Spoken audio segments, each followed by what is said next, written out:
Forget gurus. Forget anyone claiming to be an online business expert without going through the challenges of entrepreneurship themselves. The Real Money, Real Business podcast is here to prove the best insights in online business comes from your fellow online business builders. We dig into stories of entrepreneurs selling their business on the Empire Flippers marketplace so that you can learn how they made their business profitable, how they overcame obstacles, and what lessons they learned in their online journey. If you want to take your business and your knowledge to the next level, you've come to the right podcast. Let's get started. Hey everyone, Vinny here with another great business to discuss on this episode of the Real Money, Real Business podcast. Today's guest is Lindsay, and she's selling her Amazon FBA business on the Empire Flippers marketplace. So welcome to the show, Lindsay, and how are you doing today? I'm good, thanks. I'm looking forward to telling you more about my business. Yeah, awesome. I'm really looking forward to dive into that. But just before we get there, I want to go over a brief summary of your business. So it's an Amazon FBA business in the hobbies niche, and it was created in June 2015. The average monthly revenue for the business is $11,855 and makes an average of $2,757 per month in net profit. The assets included in the sale are the Amazon Seller Central account for the US, supplier contracts and relationships. For everyone listening, you can visit empireflippers.com/marketplace and search for listing 47989 to learn more about the business. Or you can unlock this listing to start your due diligence if you're interested in purchasing this asset. So now that I've given a general overview of the business, Lindsay, can you tell us a little bit about your background in running or building online businesses before you started this one? Sure. I started back in 2000, maybe 1999, with helping a local business in the small town where I grew up launch their online presence when I was in college. I actually worked for them for about 2 years after I graduated college in the early 2000s, and then sort of had learned the ropes of both launching and operating an e-commerce business. And so I started my own at that point. And so for the next 10 years, I sold dog collars on the internet. And then I sold that business in 2015 and moved to Seattle. And so that's sort of the point where the business asset that's for sale now started. When I sold my dog collar business, I decided to just do a huge transition and go back to school and graduate degree in the healthcare field. And so I took the profits from that and moved to Seattle and kind of used that to fund sort of this launch into a new career. In the meantime, I was a graduate student and, kind of had time for a part-time job, but didn't want to be a barista. And so I kind of started selling a few things online, and that had kind of been my exit plan with the dog collar business, that I had contacts with raw materials. And so in the sale of the dog collar business, excluded from the sale were exclusive access to those vendors. So I signed a non-compete for the products that we sold, but some of the vendor contracts were specifically excluded from that sale contract. And so when I moved up here, was able to kind of start exploring putting these products online. It wasn't particularly products that I knew a lot about at the time, but seemed like a good opportunity and a way to, have a bit of a part-time job. Eventually, as I graduated graduate school and the business kind of continued to grow and kind of took on its own life, I was able to travel the world for much of 2019. I would just come back and restock the products that I wasn't having shipped directly to Amazon. It's a portion, maybe 30% shipped directly from the vendor to Amazon, and the others need some packaging in between the vendor and Amazon. So I have done that personally, haven't outsourced that, although a new buyer might want to, and I've looked into that. It's definitely fits within the profit margin for it still to be a very profitable line of products. So yeah, that's a little bit of how it got started. For sure, yeah. I mean, it sounds like, built up quite a lot of experience in running e-commerce businesses before you managed to, land on this one and grow this one in the meantime. I mean, here's a question for you, for people who are listening who might be interested in online businesses. Why do you think Amazon FBA is a great model to start off with? Oh gosh, it's so managed all of the day-to-day tasks. It's been such a shift as someone who spent more than 10 years running my own .com with the e-commerce and like handling, making sure that customers' privacy was respected and the credit cards were running smoothly and staying secure. Like just the day-to-day of customer service and handling all the returns is like the contrast between that kind of e-commerce business and Amazon FBA is just night and day to me. It's sort of, I was experimenting with that in my last business, starting to do a little bit of FBA. And so when I moved and I knew I didn't have the resources or the desire or the time to run another e-commerce business, decided to do FBA, and it was a great decision because so much of starting a business or operating a business is getting that momentum. And with listing products on Amazon, that platform just takes care of the momentum.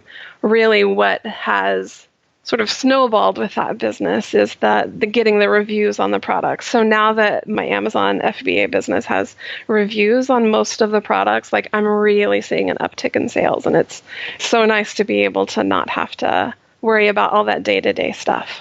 That completely makes sense, especially given that your business has over 1,500 SKUs to deal with. I can imagine that obviously takes, a lot off your plate, really. Yeah. For sure. So given, the business is quite profitable, why are you selling the business at this moment in time instead of keeping it or growing it? Well, I had started the business sort of as a part-time job while I sort of built the education and the skills and the licensure to do this other job.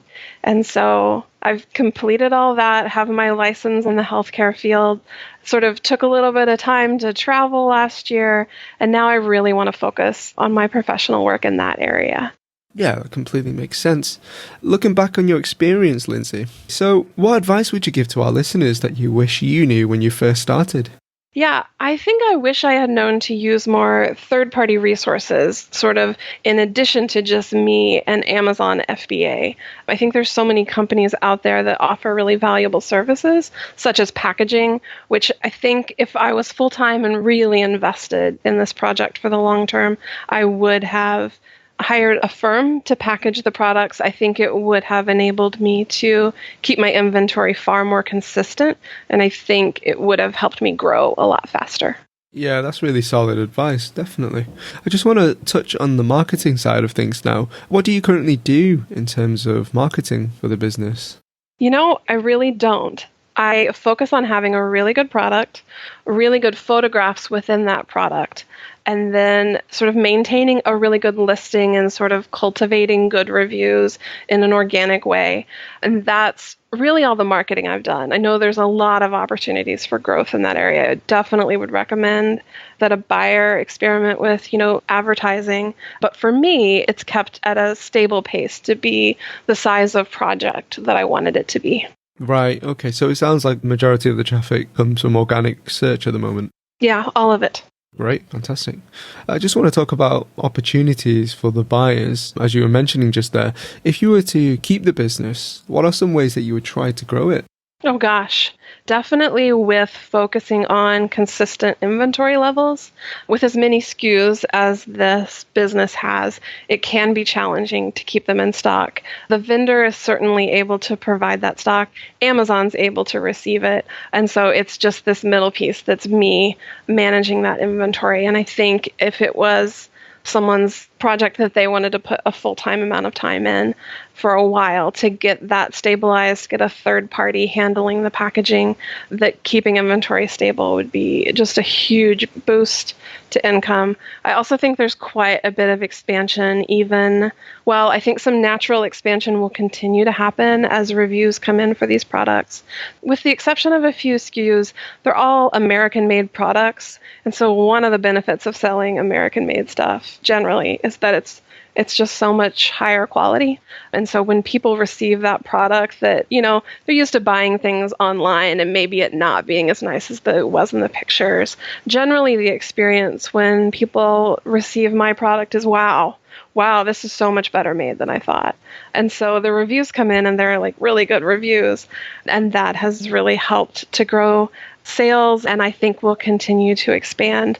There's a line related to kind of the party supply world that I have not developed this line of SKUs, but the manufacturer is sort of a smaller company, kind of unknown, kind of under the radar in the Midwest, and they create a great product that I'm happy to talk with a buyer at length about. There's so many opportunities to expand in this specific niche that I haven't even really begun to explore. Yeah, that's great. I think just touching on your point about US-made goods, I think it also definitely helps with the turnaround times as well, doesn't it, in terms of managing inventory? Yeah, definitely. I can go from putting in an order to having it at Amazon in 10 days, sometimes less. Yeah, that's great.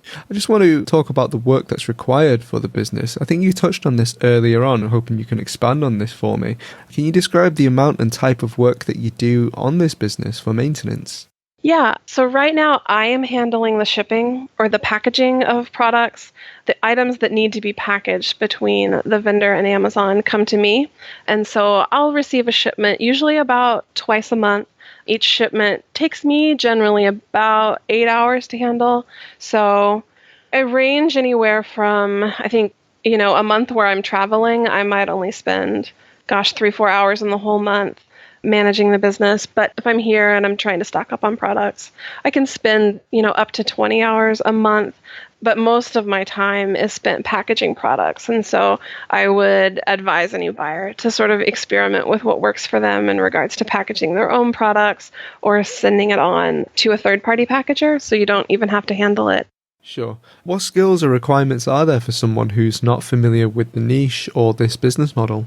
I think for someone not familiar with Amazon FBA, there are just seemingly infinite resources to get to know that platform, both produced by Amazon and produced by third parties. For selling my specific product, there's really not a lot of expertise needed. It's not something that, requires a technical manual. It's generally craft supplies. And so they're pretty simple, pretty straightforward, a lot of basic items. And so you don't need to be an expert, just kind of willing to get to know the product line. Yeah, sure. What do you think are the biggest risks with this business that a buyer should be aware of? It's a good question. I think with selling online, it's always a little daunting.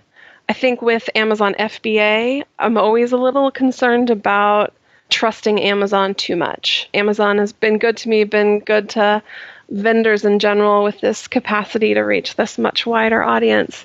Yeah, no, I think that's a really good answer, definitely. I just want to ask you a few wrap-up questions here. How much support are you offering buyers? That's very much negotiable with the sale. I think the last time I sold my business, I offered myself for a set amount of time, you have access to me during business hours, unlimited for this amount of time. And after that amount of time ended, there was a period where I was available this many hours a week. Like, you can call me up, I'll answer whatever questions you've got. And then after that period ended, for a longer period, was available for consulting for questions that couldn't be answered through other resources. So I'm definitely open to a similar arrangement. Yeah, that's great. Would you commit to a non-compete? Oh, absolutely. Yes. So, last question for you, Lindsay. Putting yourself in the shoes of a buyer, why do you think this is a business worth buying? I think this business in particular, it's a solid business with really high profit margins on particular products. I think it's an exciting business because of that, because of the profit, because there's so many SKUs, which could be discouraging for some, but to me that's like, wow, there's a lot of potential. All these SKUs are set up, they've got reviews coming in, there's products, there's a lot of potential. Additionally, it's a really fun field to be in, the sort of the craft supplies, and it's a great time to be in that field. Every time there's a recession or an economic downturn, what generally happens is that people make more. They make more, they repair more, and they start their own businesses. Like Etsy is, if you've looked at their numbers, they're doing great right now, both in sales and with new sellers coming on board. And to be a vendor of the raw products, it's a great time to be in that business. Yeah, that's awesome. Is there anything else that you'd like to share that I might have missed? I don't think so, no. Great. Well, thanks for your time today, Lindsay, and we hope to see your business getting sold in the near future. Thank you so much for chatting with me today.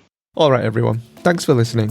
To learn more and see if this listing has already been sold, head over to empireflippers.com/marketplace and search for listing number 47989. If you're watching this on YouTube, click the link in the description to go straight to the listing. Once you've unlocked this listing, you'll be given everything you need to know about this business. So until next time, enjoy your digital journey.